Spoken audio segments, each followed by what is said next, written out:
materinya lumayan banyak hari ini. Jadi harus on time ya, semoga waktunya buruk. Dan alhamdulillah untungnya kita reschedule ke hari Rabu karena Jumat sudah mulai libur ya, teman-teman sudah mulai libur hari Jumat. Nanti masuk lagi tanggal 16 April itu sudah masuk UTS seharusnya ya, minggu UTS nanti kita sekalinya masuk langsung UTS. Wah, semangat ya teman-teman semuanya. Ya, apa kabar teman-teman? Semoga sehat dan semangat selalu. Masih semangat hari ini?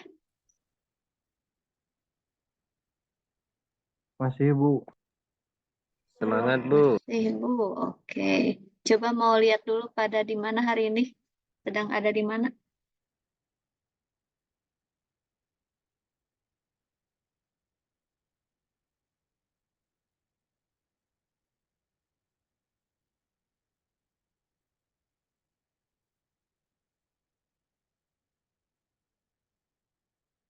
Udah pada mudik semua ya? Belum, Bu. Ya, Bu. Belum. Ada yang udah, ada yang belum. Saya juga belum. Nunggu hari Kamis berarti ya. Oke, terima kasih teman-teman. Kang Adi lagi di mana?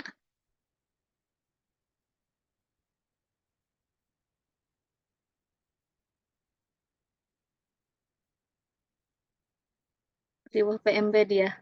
Masih di sekolah ya? Bandung Barat Ya ya? Bu, ini di sekolah Bu.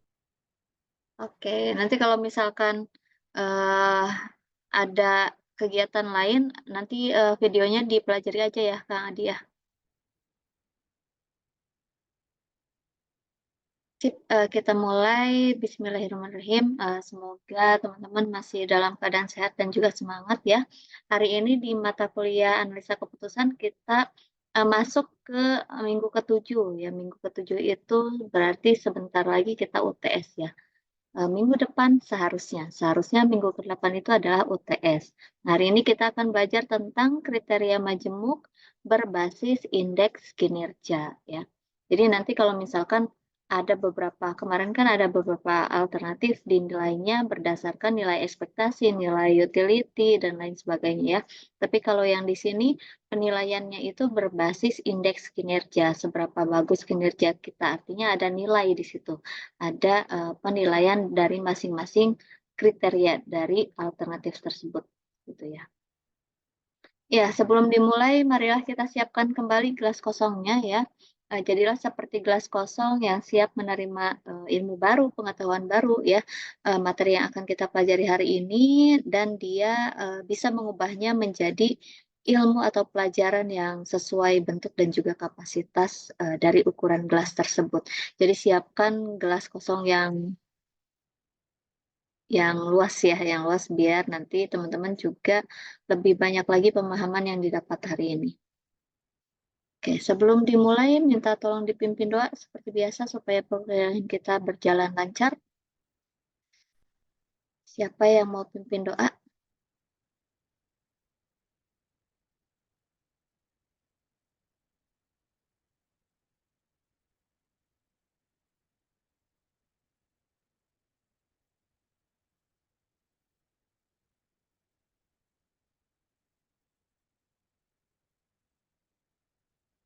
Halo, mana nih? Siapa yang mau pimpin doa?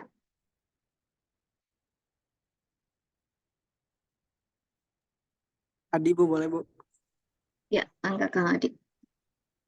Baik teman-teman semua, sebelum mengawali pembelajaran pada siang hari ini, marilah kita berdoa. Semoga kita dapat menyimak pematerian dengan baik dan juga bisa memahami materi secara langsung. Berdoa menurut kepercayaan masing-masing dipersilakan.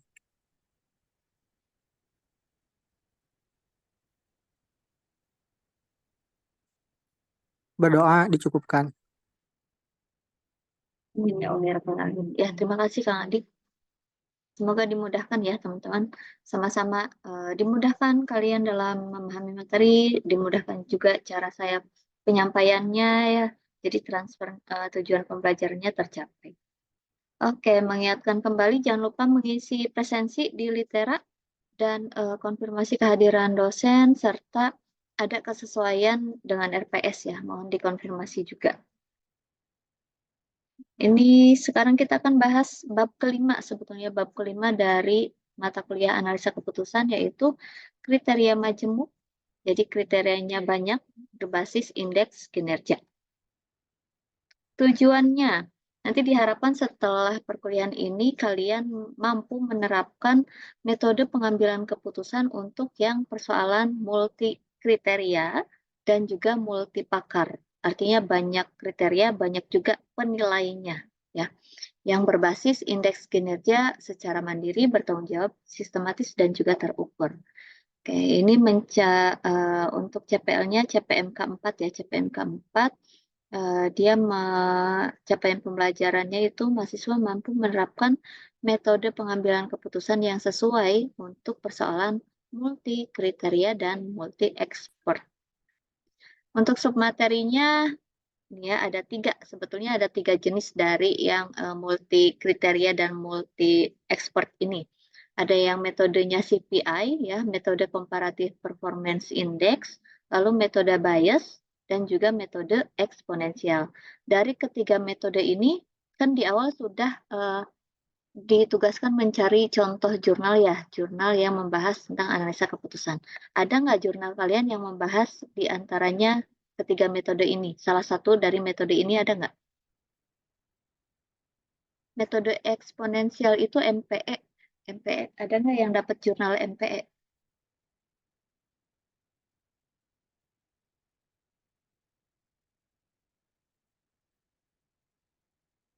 Halo,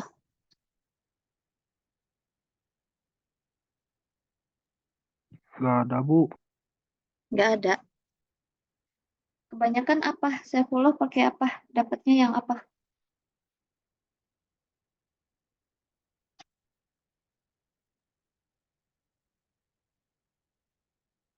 Dapatnya pakai metode apa?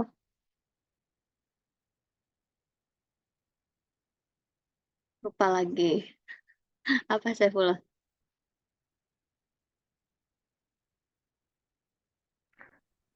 Bentar, Bu. Oke, jadi nanti sebetulnya kan kalian cari jurnal. Mungkin di jurnal itu kan belum paham gimana sih proses perhitungannya sampai dia ada diambil kesimpulan gitu ya. Nah, ternyata metode-metode ini tuh digunakan di jurnal tersebut ya. Di jurnal tersebut digunakan. Nah, kita akan belajar gimana sih cara sampai memperoleh kesimpulan berdasarkan jurnal tersebut.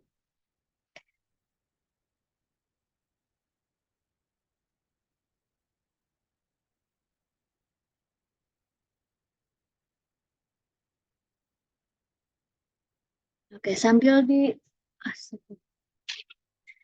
dilihat ya, sambil nanti dicek lagi jurnalnya, siapa tuh ada yang salah satunya pakai metode ini. Nah, nanti kita akan belajar, kita bahas masing-masing metodenya. Ya, yang pertama itu ada tiga metode ya, teknik analisis yang digunakan untuk mengambil keputusan berdasarkan tadi kriteria majemuk berbasis indeks kinerja. Indeks kinerja ya. Itu ada tiga, metode bias, metode CPI, dan juga metode perbandingan eksponensial atau MPE. Nah, di sini ya. Jadi, yang pertama kita bahas metode bias dulu. Metode bias itu pengambilan keputusan yang dilakukan tanpa adanya percobaan ya, dibantu dengan penggunaan ada nilai peluangnya. Nilai peluang prior dengan suatu prosedur ya yang disebut dengan kriteria bias. Oke, metode bias ini salah satu teknik untuk melakukan analisis pengambilan keputusan yang tepat ya dari beberapa alternatif dengan tujuannya itu untuk menghasilkan keputusan yang optimal. Keputusan yang optimal dengan mempertimbangkan berbagai macam kriteria. Ada banyak kriteria, ada banyak alternatif gitu. Oke, tapi untuk yang metode bias ini dilakukan dengan kuantifikasi kemungkinannya, jadi masih ada peluangnya ya, ada nilai peluangnya di sini untuk bias itu. Peluangnya itu dinyatakan dengan nilai 0 antara 0 dan juga 1. 0 sampai dengan 1.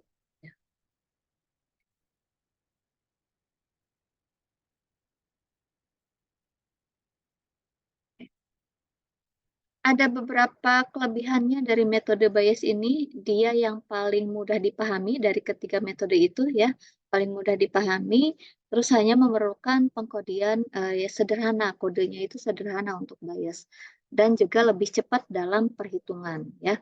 Tapi kekurangannya pada metode Bayes ini suatu probabilitas saja itu tidak bisa mengukur seberapa dalam sih tingkat keakuratannya, keakuratan dari pengambilan keputusan pakai metode Bayes gitu. Ini ya. Jadi dia itu dinyatakan oleh bilangan antara 0 sampai dengan 1 ya bobotnya. Untuk tingkat bobotnya itu didasarkan pada tingkat kepercayaan atau keyakinannya ya. Jadi kita mengira-ngira peluangnya itu dari tingkat kepercayaan misalkan ya, dari pengalaman dan juga dari latar belakang si pengambil keputusan. Jadi masih bisa berbeda-beda antara tiap orang yang menilai ya bobotnya. Karena ada faktor-faktor ini. Rumusnya, untuk rumus metode Bayes ya. Jadi kita akan mencari total nilai dari masing-masing alternatif ya. Rumusnya adalah jumlah ya, jumlah dari nilainya, nilai dari alternatif dari kriteria tersebut tiap alternatif ya dikalikan dengan kriterianya, bobot kriterianya ya. Tingkat kepentingan bobot tiap kriteria tersebut seperti itu. Untuk nilai nilai IJ itu nilai alternatifnya, nilai alternatif pada kriteria ke J ya. Langsung saja ke contoh ya, kalau misalkan tadi rumusnya masih jelimet, kalau ke contoh biasanya langsung ngerti nih, langsung paham. Ada contoh seseorang mahasiswa, kalian misalkan ingin beli laptop ya, ingin beli laptop untuk kuliah. Ada 3 alternatif merek nih, ada 3 pertimbangan merek. Misalkan mereknya itu merek X, Y, dan juga merek Z. Ada 3 merek.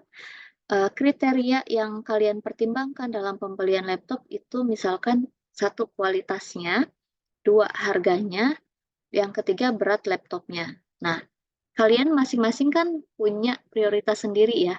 Misalkan ada yang menganggap kualitas itu paling penting. Gitu.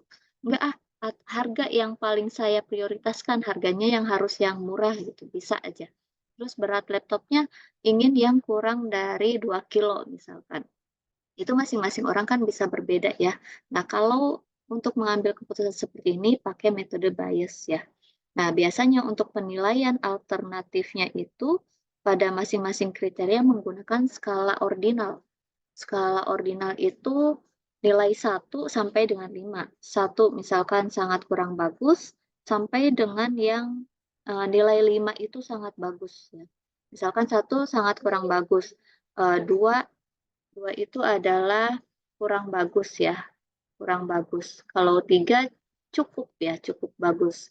4 bagus, kelima sangat bagus. Gitu. Jadi ada skala ordinalnya di sini. Jadi dianggaplah contohnya ya penilainya si ini ya. Nanti kalau kalian pasti berbeda lagi kriterianya apa saja, alternatifnya bisa aja lebih dari 3 merek laptop seperti itu. Baik, kita masukkan ke tabel matriks keputusannya ya. Masukkan di sini. Alternatifnya tadi apa saja? Alternatif itu merek yang akan dipilih. Jadi merek X, merek Y, dan merek Z. Lalu tentukan kriterianya. Tadi berdasarkan apa pertimbangan pembeliannya? Kualitas, harga, dan berat laptop ya. Nah, untuk pembobotannya di sini bebas ya menggunakan prinsip probabilitas itu. Jadi pembobotan yang dimana kalau dijumlahkan nilainya harus 1. Nah, kalau di sini bisa dilihat mana yang paling diprioritaskan kalau dari nilai bobot ini.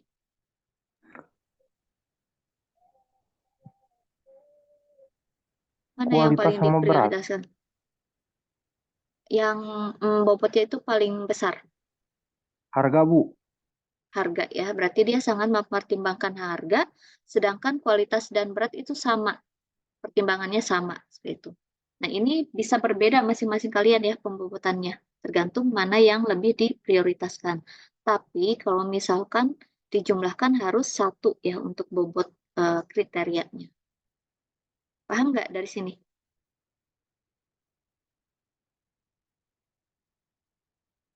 Paham ya? Kita lanjutkan ke perhitungan ke sini. Perhitungan ke rumus biasnya ya. Untuk metodenya. Jadi kita hitung masing-masing. Tadi kan adalah 4, 4, 3 ya. Oke, jadi diasumsikan untuk kualitas di sini ya. Untuk merek X itu si penilai menilai bahwa kualitasnya itu 4 merek X. 4 itu berarti dia kualitasnya apa? Tadi skala 1 sampai 5.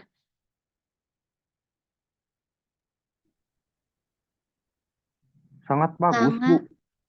Sangat sangat tidak bagus ini ya. Terus ini kurang bagus misalkan. Terus yang ketiga adalah cukup bagus.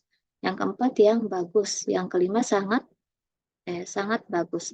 Nah, untuk nilai 4, skor 4 berarti dianggap merek X itu punya kualitas yang bagus ya. Untuk harga juga masih bisa ya, masih bisa terjangkau. Untuk harga juga masih bagus dan berat cuma agak berat berarti ya, cukup bagus di sini, cukup berat itu. Jadi disesuaikan dengan kriterianya. Untuk yang merek Y juga seperti ini ya. Jadi dibacanya seperti itu untuk penilaian di masing-masing kriteria pada tiap alternatif ya. Oke. Untuk penilaian ini paham ya? Jadi diperhatikan dari skala ordinalnya.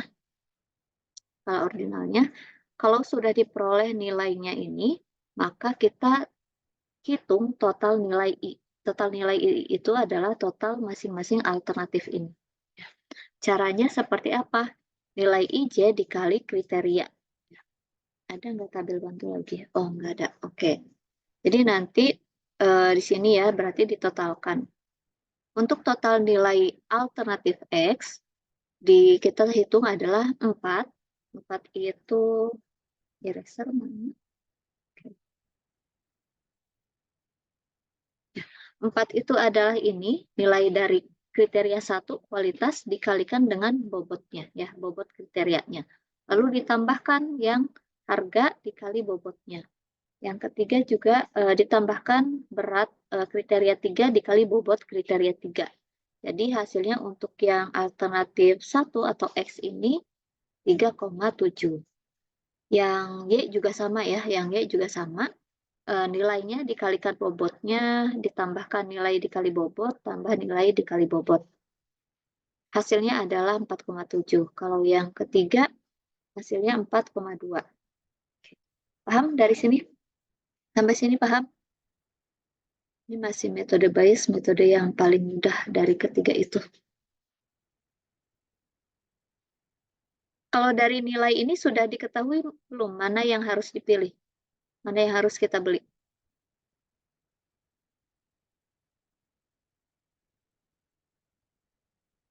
Dua mungkin, Bu. Top Y, Bu. Yang dua. Yang Y. Yang Ya. Y. Kenapa yang Y? Karena Sangat bagus. Karena sangat bagus. Karena nilainya total paling 4,7. tinggi. Ya. Oke. Karena nilainya paling tinggi ya, makanya kita kalau setelah peroleh nilai masing-masing alternatifnya, kan masing-masing ini ya, kita beri ranking atau peringkat ya. Untuk peringkat ini yang nilainya paling besar berarti dia ranking 1. Ya, alternatif pertama yang harus dipilih berarti ya. Nilai terbesar kedua, alternatif kedua atau ranking kedua ya. Selanjutnya yang terkecil berarti yang alternatif X. Itu ya. Jadi nanti dilihat berapa bobotnya, lalu hitung nilai alternatifnya dan juga setelah itu beri peringkat. Untuk metode bias sampai situ saja perhitungannya ya. Gampang ya. Tinggal dikalikan dengan bobotnya lalu dihitung nilai alternatifnya. Nilai ini dikali dengan bobot, tambah ini dikali bobotnya, tambah ini dikali bobotnya. Oke, next ke metode CPI. Ada yang ingin ditanyakan dari metode bias?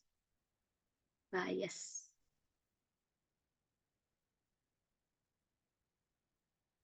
Aman, kita lanjut ke CPI ya.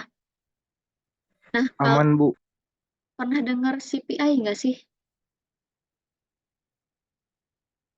Indeks kinerja. Pernah ada yang dengar indeks kinerja nggak? Penilaian indeks kinerja. Jadi sebetulnya kinerja pegawai itu bisa dinilai ya, bisa dinilai salah satunya pakai metode yang ini, CPI. Ya. Metode merupakan indeks gabungan yang dapat digunakan untuk menentukan penilaian ataupun peringkat dari berbagai alternatif berdasarkan beberapa kriteria. Konsepnya sama dengan bias. Ada beberapa alternatif, ada beberapa kriteria ya. Nah, kalau yang CPI itu bedanya untuk penilaian dengan kriterianya yang tidak seragam. Kriterianya itu tidak seragam ya. Bisa saja nilainya itu kalau tadi kan nilainya sama ya, 1 sampai 5 itu bobotnya ya sama, bukan bobot ya. Artinya itu sama, kalau 1 sangat tidak disukai, misalkan 5 itu sangat disukai. Nah, kalau di CPI itu nilainya bisa berbeda tiap kriterianya, tidak seragam ya. Nah, persamaannya itu adalah, kalau persamaan ini adalah jelimet. Nanti kita akan bongkar satu persatu persamaannya ya. Tapi ada beberapa notasi di sini yang harus teman-teman pahami. Oke. Untuk P adalah bobot, I indeks alternatif ke I. Kalau I itu gabungan indeks, gabungan kriteria pada alternatif. Kita lanjut aja ke tahapan-tahapannya. Kita pecah nanti ya, pecah jadi persamaan ini. Oke, untuk melakukan penilaian CPI, ada 4 yang harus diperhatikan. Yang pertama, kita harus mengidentifikasi kriteria mana yang termasuk ke tren positif, dan juga mana yang termasuk tren negatif. Artinya kalau tren positif itu semakin tinggi nilainya, ya akan semakin baik untuk dipilih. Gitu ya. Contohnya adalah misalkan lama bekerja atau lama pengalaman ya, banyaknya pengalaman. Itu kalau nilainya semakin tinggi kan akan semakin bagus ya nilainya. Tapi untuk tren negatif itu semakin rendah nilainya akan semakin baik ya. Misalkan tren negatifnya tingkat kedisiplinan ya. Kalau semakin rendah ya itu akan bukan tingkat kedisiplinan, tapi misalkan usianya kita akan pilih yang lebih muda misalnya. Nah, yang lebih muda nilainya kan lebih rendah, artinya itu nilainya semakin baik. Jadi kita pisahkan tren positif dengan tren negatifnya. Oke, yang kedua itu untuk tren positif ya, tren positif nilai minimum pada setiap kriteria ditransformasi ke 100 pakai persamaan yang ini. Oke. Lihat saja dulu persamaannya. Untuk yang tren negatif, kita transformasi juga ke nilai 100 pakai persamaan yang kedua ya. Ini persamaan 1, ini persamaan 2. Bedanya kalau yang positif nilai XIJ-nya dulu baru dibagi dengan nilai minimalnya. Kalau yang tren negatif nilai minimalnya di atas dibagi dengan nilai yang di kriteria tersebut ya. Nah, untuk total nilainya baru dihitung pakai metode bias. Prosedurnya sama dengan metode bias. Jadi nilai dikalikan dengan bobot kriterianya. Seperti itu ya. Cuma kita harus pisahkan tren positif dan tren negatif. Langsung ke contoh, misalkan sebuah organisasi ingin melakukan pemilihan ketua panitia acara temu alumni. Ya, jadi akan dipilih ketua panitianya siapa. Nah, untuk kandidatnya ada Bambang, Zakir, dan juga Tuti. Bambang, Zakir, dan Tuti. Berarti alternatifnya ada 3 ya. Alternatifnya ada 3. Oke, untuk kriteria pemilihannya dinilai berdasarkan koneksinya, berdasarkan usia, dan juga pengalaman. Ya, ada 3 kriteria di sini. Oke. Dengan masing-masing bobot kriterianya 0,5, 0,1, dan 0,4. Berarti di sini yang paling diprioritaskan yang mana dari ketiga kriteria? Koneksi, Bu. Koneksi paling penting untuk jadi ketua panitia di sini ya. Yang kedua apa? Pengalaman. Pengalaman. Yang ketiga? Usia. Usia. Walaupun usia bobotnya kecil, tapi masih menjadi pertimbangan seperti itu ya. Cuma lebih besar koneksi dan juga pengalaman di sini. Oke. Nah, untuk menyelesaikan yang tadi kita pisahkan mana yang tren positif, mana yang tren negatif, lalu kita transformasi ke nilai 100 masing-masingnya ya. Oke. Perhatikan yang saya tuliskan ada warna biru, ada warna merah ya. Kalau di sini kalian bisa memisahkan mana yang tren positif dan tren negatif. Tren positif itu apa? Semakin besar nilainya, semakin baik ya. Kira-kira dari ketiga kriteria mana yang termasuk ke tren positif? Pengalaman, Bu. Pengalaman. Terus koneksi. Koneksi. Kalau usia termasuk mana? Tren positif atau negatif? Negatif. Negatif. Negatif, Bu. Negatif. Why? Kenapa? Kenapa negatif? Karena paling kecil nilainya. Paling kecil nilainya bisa juga ya. Tapi semakin, kalau kita logikanya gini ya, usianya semakin muda nih, tapi dia punya koneksi sama pengalaman yang banyak. Itu sudah masuk ke penilaian plus nggak? Plus, Bu. Plus ya. Dibandingkan dengan usianya yang tua, tapi koneksi dan pengalamannya juga misalkan sama-sama nih, sama-sama punya nilai yang sama antara koneksi dan pengalamannya.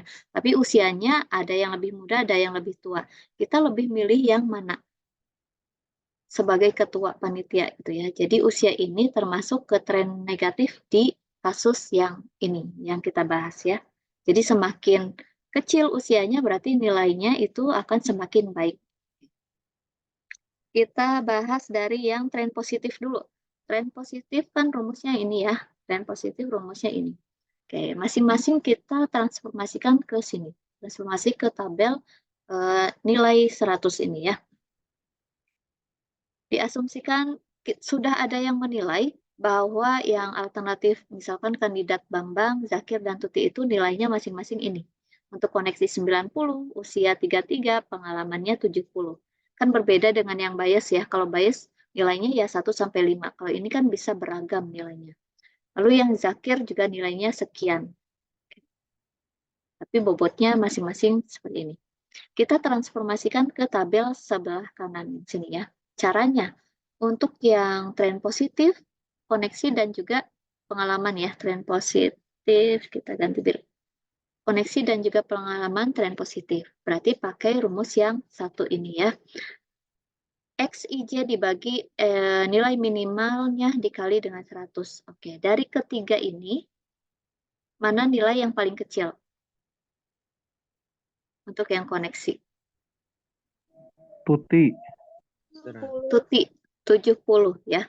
Tuti 70. Berarti untuk nilai yang Bambang, nilai Bambang ini adalah nilainya Bambang berapa nih? 90 ya. 90 dibagi dengan nilai yang terkecilnya, dengan nilai Tuti. Dikalikan 100. Jadi nilainya adalah 129. Nah, tuliskan di sini nilai Bambang untuk koneksi 129. Ya. Budi juga sama. Yang Budi di sini kan nilainya 90 juga ya. 90 dibagi yang terkecilnya. Dikali 100. Nilainya pasti sama di sini. Lalu untuk yang Tuti, 70 dibagi 70 ya. Dikali 100. Nilainya adalah 100. Tuh. Paham untuk menghitung ke tabel konversi ini? Tren positif. Oke. Paham, Bu? Sip. Yang pengalaman juga sama ya. Yang pengalaman juga sama seperti itu caranya. Sekarang kita bahas yang tren negatif. Tren negatif itu usia. Usia bedanya adalah mana yang paling terkecil di antara ketiga alternatif ini. Yang Bambang. terkecil Bambang. Bambang 33 tahun ya, 33 tahun.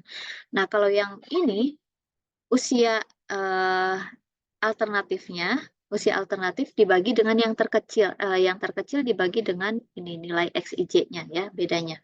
Berarti untuk yang Bambang di sini adalah 33 dibagi yang terkecil 33 dibagi dengan usia Bambangnya 33. Jadi nilainya 100. Kalau yang Budi berapa? Cara nyarinya yang Budi gimana? Yang Budi. Zakir, sorry. Oh, Budi sih. Ini pokoknya alternatif 2 ya. Budi. Oke, yang ini kita cari yang Zakir.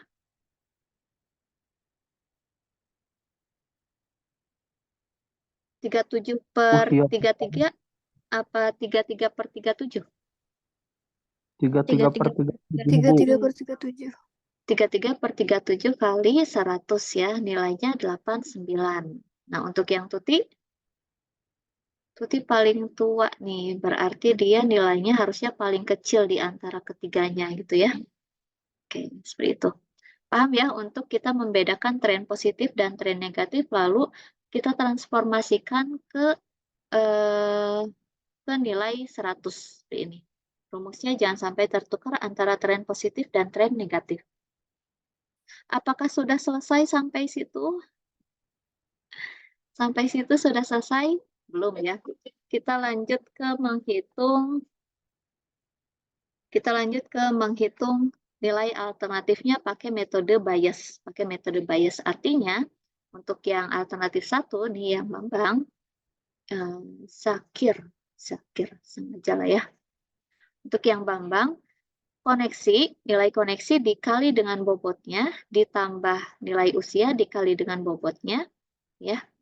Ditambahkan lagi nilai pengalaman dikali dengan bobot. Jadi hasilnya adalah 114,5. Yang ini. Yang untuk yang alternatif 2 dan 3 juga sama ya, menghitungnya seperti itu. Lalu kita peringkatkan mana nilai yang paling tinggi. Nilai yang paling tinggi kriteria berapa nih? 2. Kriteria 2 ya, peringkatnya dia peringkat pertama. Ini peringkat kedua dan peringkat ketiga. Jadi berdasarkan metode CPI, siapa yang terpilih jadi ketua panitia? Zakir. Zakir ya. Bu. Oke, bedanya dengan yang bias itu, dia nilai tiap kriterianya itu berbeda, tidak seragam ya.